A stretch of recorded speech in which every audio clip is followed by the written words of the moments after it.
ما در طول برنامه‌های گذشته از بعضی از مکرها، قتل‌ها، خب حکومت رحمانوف یک حکومت قاتل، یک حکومت دست به ظلم و دست به قتل و دست به کشتار میزنه معرفی کردیم و آخران ثبیتی که رحمانوف در بدخشان گذراند این رو هم ما و شما دیدیم که پایان این همه کار بهترین ها را از بین بردن است و رحمانوف با این برنامه البته معلوم است برای ما و شما که هدف از این برنامه های خونین چی است. البته چند جبهه داره. یکی از جبهه های خیلی مهمش این است که مردم را در یک حالت ترس آوردن و ما این نقطه ها را حرف زدیم چگونه، چرا، به خاطر چی، چرا این کار را میکنه. ما حرف زدیم. دوستا خواهش میکنیم برنامه های گذشته ما رو پیگیری بکنین و امروز میخوام زیری نقطه دیگری حرف زنم که رحمانوف گرچند طوری دیگه سالهای قبلی اقرار نمیشد با زبان که بله من فرما دادم که مردم را قتل کنین، مردم را کشین، مردم را بی‌ضرر بگردونه، فرمانی من است میگفت، نبود. چون چند هفته پیش در شبکه‌های اجتماعی سر و صدای بلند شد که گویا رستم امامعلی شهردار دوشنبه و رئیس پارلمان فرزند رئیس جمهور فرمان داده است که در بدخشان چنین یک حالتی خونین را پیاده بکنه و ایلا من گفته بودم که از اون فهمیش و اون تجربه و اون ملکه‌ای که رستم رحمانوف داره، رستم امامعلی داره، اون اصلا عقلش در این کارها، در این بازی‌های بزرگ نمیگیره بجز از می نوشیدن، دختربازی، تجارت کردن، غصب مالکیت کردن، چپه کردن انشاءات‌های بزرگ تاریخی با مانند ما دیدیم که امروزها بالای خب اون چایخانه راحت که ما داریم طول 70 سال از سال 1964 اگر خطا نکنم بنیاد شده است و طول این همه سالها در فعالیت بود و یک خیلی تاریخ خوبی هم در اونجا ذکر شده است. از جمله خب سکه سابق دفتری پرزیدنت که اون رو هم به خاک یکسان کردن. بجز این کارهای چپه کردن و یک تاجر را مجبور کردن یک بنای ساختن، دیگر اون تجربه نداره که استراتژی پیاده بکنه و یک منطقه را به خون بکشه، نداره. و این بود که رحمانوف هنگام سفر به ولایت ختلان در دنغره در زادگاهش وقتی می روه با زبانی خیلی گویای خودش البته با همون لفظ تند و تلخ و کنده و شاعت و نمیدونم بعضی عباره هایی که زبانش نمیپیچه با همون عباره های لغو و خطای خودش اقرار شد که بله من فرمان دادم که بکشین، فرمان من دادم. و از صحبتاش معلوم بود که نقطه به نقطه هر عملیاتی که در اونجا میگذشت رحمانوف میدونیست. یک بار پیامی که در دنغره میره و صحبت میکنه گوش بکنین که چی میگه. تمام این نقطه ها رو میگه، کی رخ داد، چگونه رخ داد، چگونه کشتن، چگونه از بین برد. یعنی پس از اینجا معلوم میشد که باز هم دست خونالود کمی خشک شده بود، شاید هوا گرم تفسان بود، میخواست باز پر از خون بکنه و رفت و بالای اون منطقه دست به خون زد.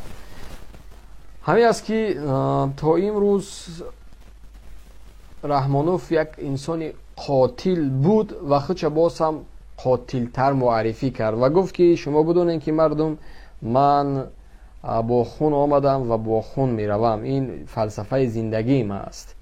با طور مثال یک نواری خوردشه ما اینجا می بینیم و از دوستا خواهش میکنیم زیاد از 1000 نفر با ببینین، لایک های خودتون بگذارین، کامنت های خودتون بگذارین، اگر حرفی گفتنی دارین کامنت های با منطق دارین میتونین از سوپر چت استفاده ببرین بنویسین و با دیگر رسانه ها روان بکنین. مرحمت کن یک صحبتی که داره در مورد بدخشان چی میگه؟ خب رضوان آباد اون چیزی که شده است، اونا مردم ولایت مختار کردستان بدخشان نیستن، مردم از نام مردم برآمد میکردن، یکی اونا یک چیزی جزئی بودن، مردم یگان وای نداره، گناه ندارد مردم بدخشان. من دائما گفتم و امروز هم میگم. خب بگذاریم مرا. این نفر از حالت بدخشان آگاه بود و دید که چندین فرزندان اون ملت قربانی شدن. یک بار سایت رسمی همین نفر برین که مردم بدخشان خیلی تعریف میکنه و آگاه هست و میدونه مردم خوب است و اگر که در همون شاله های پیش گفتی خودش اگر سیاست درستی در مرا پیگیری نمیکنه ما به این شب و روزها نمیرسیدیم. وقتی میگه آیا سایت خدمات پرزیدنت، خاور، هر صفحه که داخل شوین آیا امامعلی رحمانوف در جای همدردی به مردم بدخشان کرد؟ با طور مثال مادر گلبدین که نه تروریست بود، نه اکستریمیست بود، نه افراطی بود، نه چی بود، یعنی آیا اشک همون مادر، پیغام همون مادر را این شنید؟ نه. اینجا یک اشولخانی، یک مکر است. در پس این چهره ها پنهان همه بازینگران، یعنی اینا همون بازینگرایی هستن که در پس این چهره ها خوابیدن. در اینجا شیم و کستون پوشیده است، بلند شده است، داره خیلی خوب افسانوی مردمی بدخشان حرفه‌ای گپ میزنه، نه؟ خیلی حرفه‌ای گپ میزنه که بله مردمی بدخشان مردمی خیلی با فرهنگ و فلان و فلان و فلان. ولی آیا بعد از این قتل که بالای اون مردم آورد رحمانوف حرف زد، گپ گفت؟ هر وقتی سفر کردم این من تکرار به تکرار میگم، اگر مردم ولایت مختار کوهستان بدخشان سیاستی پیشرفته روبر دولت از سالهای 90 دستگیری نمیکردن، ما شما به این روز نمیرسیدیم. اونا یک گروه کوچک بودن جنایتکارا، اونا چه که نامبر کرده شما. همین من کوشش کردم، من پای 30 سال مردم گناه نداشت. ما هیچ وقت میره باید دائما من میگم که در یک شهر خارق قریب 30,000 اهالی زندگی میکنن. و ببینید چند نفری که وای کردن شمارش انگشت شمار است. اونا از نام مردم فقط سوء استفاده میکردن. اونا مردم بدخشان وای نمیکنن. سیمای مردم بدخشان نبودن نیستن. همین چیزا ما باید جدا کنیم دائما در مناسبت ما باید جدا کنیم. من شخصا همین خیلی جدا میکنم. مردم کوهستان تاجیکستان همه کوهستانی هستیم. 93% تاجیکستان کوه است. اصلا بسیار وای هم احساساتی است، هم دلهای پاک دارند. چه که باشن بگویم دلشان پاک است. زیاده از 15 مراتبه من اونا رو عفو کردم. کوشش کردم که با رای فقط تربیت کردن بعد گرداندن رای آسایشته اونا رو به حیات زندگی مقرری برگردانیم. 30 سال 3-4 هزار مهمات جنگی گرفتگی ما ساختارهای نظامی در همین 30 سال 3-4 هزار. خب این دیروز نشان دادگی یک از نام که خبیر فطیر یک چیز آخرانش هست. وقتی که کارهای آخران کردن ما من واقعا اصلا رئیس جمهور نباید در صحبت هایی که رسمی نوار گرفته می شود با این اصول خیلی پست حرف زنه از نوک خمیر فطیر، یعنی که آب از بالا لای است، یعنی که نمیدونم بزرگ نمور بهار می آید. اصلا این عباره ها را رهبری کشور استفاده بردنش این نبودن فهمیش خوبی سیاسی یا که نبودن خب فکرانی بای زبان است واقعا که نخور رئیس جمهور میبیا در یک جلسه که پر از اهل زیان نشسته است، وزیر، رئیس، دپوتات، نماینده خلق، معلم، نمیدونم خب دیگر شاخه‌های حاکمیت نشستن، میبره در یک جلسه میگه این چیزایی که مدل و از نوک خمیر فطیر است. این واقعا در سطح رئیس جمهور این گپا دیگر نمیگه. رئیس جمهور باید خیلی حرفه‌ای و دیپلماسی حرف زنه، نباید رهبری کشور این اگر که شما میگین یک چیزی خورده است که گفته است یا خاکساری عمر رحمانی نشان داده است، اگر رحمانوف خاکساز کنه در بین مردم بدون رقص و بازی بدون همون قالین هایی که زیر پاش میپرتن بروه، این عباره خاکساری اون نیست که گویا حرفای کوچکی گپ میزنه. رهبری کشور باید چات که است نکرات که حرفای خیلی منطقی پر از شیردار پر از فلسفی حرف بزنه که تماشابین با گوش کردن رهبری کشور دقتش جلب شه که مردک چی میگه. وقتی رهبری کشور اون چیزایی که مدام وای است، اون از نوک خمیر فطیر است، ای مردم این اصلا نبودن فهمیش از در سطح رهبری کشور سوادی کافی نداشتن است. میفهمین؟ ولی اگر نخور رهبری کشور در یک جلسه مهمی حکومتی میشینه این گپا گپ میزنه که از نوک خمیر فطیر لای از آب از بالا لای است، اونا یک گروه نموای هستند. بلیاز خدا این ملت دیگر فرزند نداره.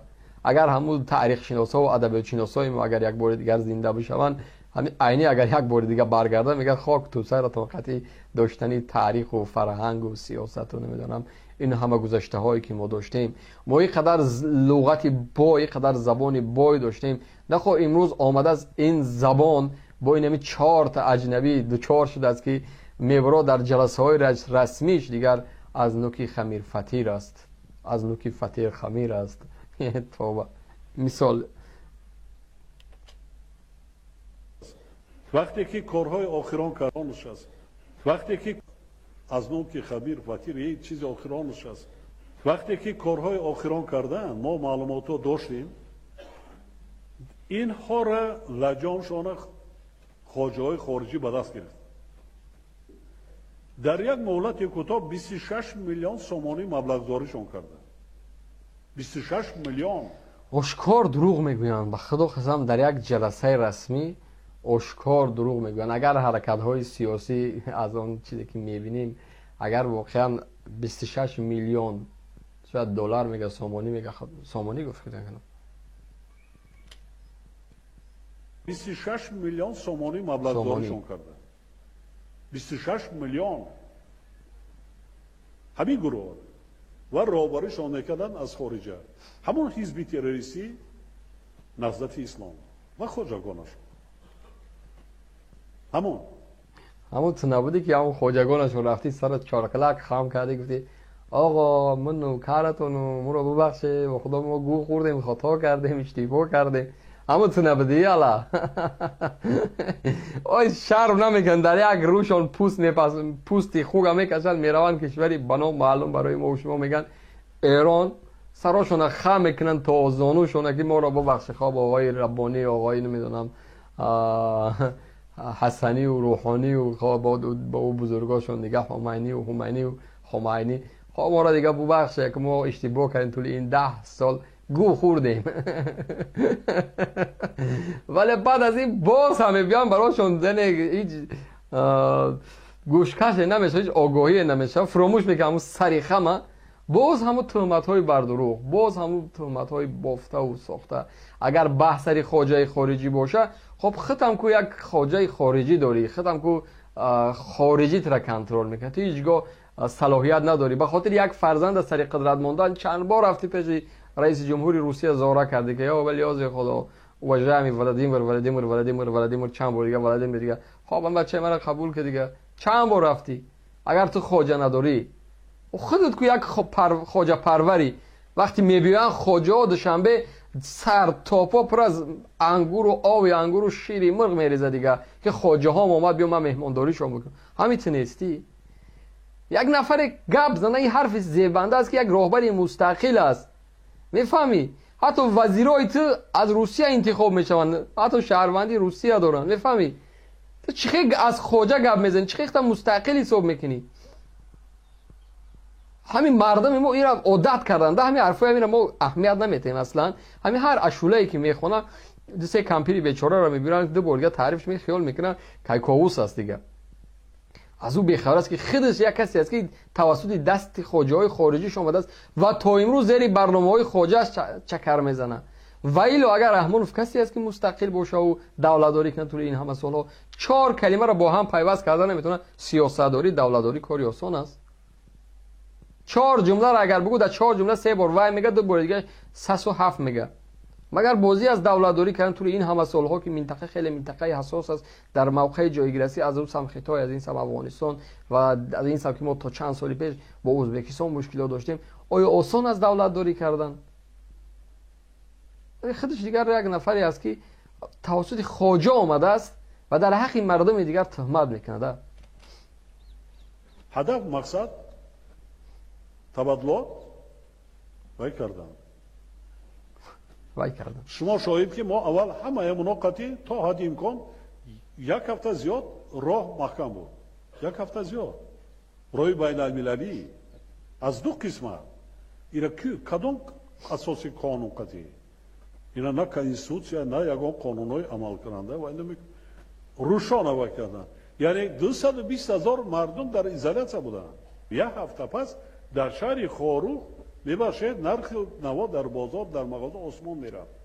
اگه همه حاضی در دوشنبه نرخ نوا در پایین از راه و باز همه هوی است.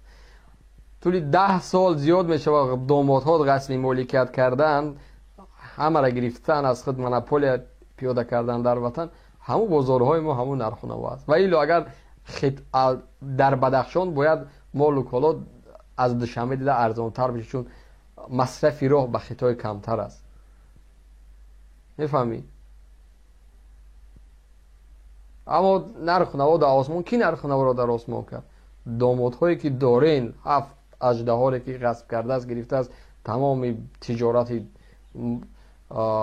اقتصادی را در کشور، همون نرخ نوا رو گویا در دوشنبه نرخ نوا نرخ نمیدونم کپک میسته و گویا در بدخشان نرخ نوا گرم شد. اما قدر گپ میزنه که گویا خیلی یا در دولتداری خوب داره، نرخ نوا آسان است، موادی که برای مردم میته مردم آزاد میخره و میگره، این نفر غجک نواخته است. میدونی که اکثرا محصول از کجا میره؟ بارا از قسمتی جنوب وارد میشه. همون دم من تا حد امکان روان کردم، گفتوشنی دیگر درشان خدا شاهد هستی. رئیس ناحیه را لق کردن، معاون رئیس ناحیه میباشد زنی تاجیک، دختری تاجیک زدن مشکتی. آیا مرد به زن مش میبرداره؟ فراموش کردی در شعبه پلیس زنها را چگونه زدین؟ فراموش کردین زنهای تاجیک چقدر در بدرن. گویا یک نفری است که دلش برای زنها سوخت، اوی زن با مرد بزن دست میبرداره. یک زنی 70 ساله را با او در زندان در شعبه پلیس سوزانده بودین، فراموش کردین. مادری عبدالرحمن، یک مادری تاجیکه، 5 سال روانه زندان، 7 سال روانه زندان کردین. همین از روی عدالت بود. با خاطر چی؟ اگر کدام کامنت کرده باشه و ایلو اگر کرده باشه که من در این شک هم دارم و ایلو کرده باشم، حقوق آزادی یک انسان، یک شهروند رولی مهم میبازه، کنستیتوسیون او را حفاظت میکنه. تو که از زن، از مادر، از بزرگی زن، از بزرگی مادر حرف میزنی، برای او کسی زیبنده است، برای او کسی حرف میزنه که قیمت زن، قیمت مادر را در جامعه میدونه. هزارها زنهای تاجیک آمدن غلام روس شدن، همون کثیفی های روس را تازه میکنن. تو فراموش کردی هزارها زنها رفتن در ترکیه و در دبی و در امارات به خاطر پول تن میتن، تن میفروشن. تو فراموش کردی؟ تو کسی هستی که از زن دفاع داری؟ در شعبه های پلیس چقدر زنها را تحقیر میکنین، چقدر مادرهای فرزندانی که دست به سیاست میزنن در زندان ها، در شعبه های پلیس و در عدل ها و در وزارات ادارات تحقیرشون میکنین. تو فراموش کردی؟ از کدام زن حرف میزنین؟ از کدام قانون حرف میزنین؟ از کدام شجاعت، از کدام مردانگی حرف میزنین؟ این مردم از شما چی حساب کردین؟ همین قدر گپ میزنه که گویا یک راهبری است که خیلی در سطح حرفه‌ای دولتداری داره، حتی نمیگذاره که یک سنگ بالای تاری یک موی سر یک مادر بیفته. گویا خیلی راهبری عادل و عاقل است.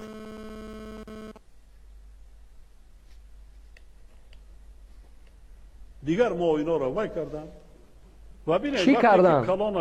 برپدر همین وای نلا چی؟ 13 نفر کارمندان امنیت رو یارادار کردن، یک کس تلف شد. دیگر علاج دیگر نبود. ما میدونستیم که همین چیزا اونا یراق اصلا همه این چیزا رو ماستا رو میترکونده درشان کوپروکا رو میترکونده. ما امر دادم که بینه تو حد امکان یراق به دست را بیزرار گرد یا که با دستگیر کنید و اون مالی بخیر. چون که شهر خارد دیده که ما عملیات حربی نماندن زنانه نماندن، همش برای بسیار کسبیتی بلند، چون که فونکسیا و وظیفه دولت است. تأمین امنیت شهروندان، تأمین امنیت ملی، تأمین امنیت دولت، این فونکسیا و وظیفه دولت است و رهبری دولت. برای سلاح، برای قتل، برای کشتن فونکسیا وظیفه دولت است. روتون سیاه کرده اگر فونکسیا وظیفه دولت که قتل و کشتار مردم بیچاره باشه، روتون سیاه کرده با همون فونکسیاتون، با همون امنیتون، با همون تأمین و تربیه و نمیدونم هر خاص خوشا که دیگه که میگین روتون سیاه کرده. خاک تو سری او دولتی که در سری مردم عادی میره و تیر میکشه. روتون سیاه کردین. این میگه 4 مردمی بیچاره را یافتین، مردمی که از سیاست دور، از دولتداری دور، مردمی که از اخبارهایی که در واقعی اخبارهایی که پیدا میشه که چگونه در بدخشان تیر باران کردن، چگونه مردم کشتن دور، باور میکنن اشولای تره، باور میکنن که اوه رحمان و فبی چی گفت.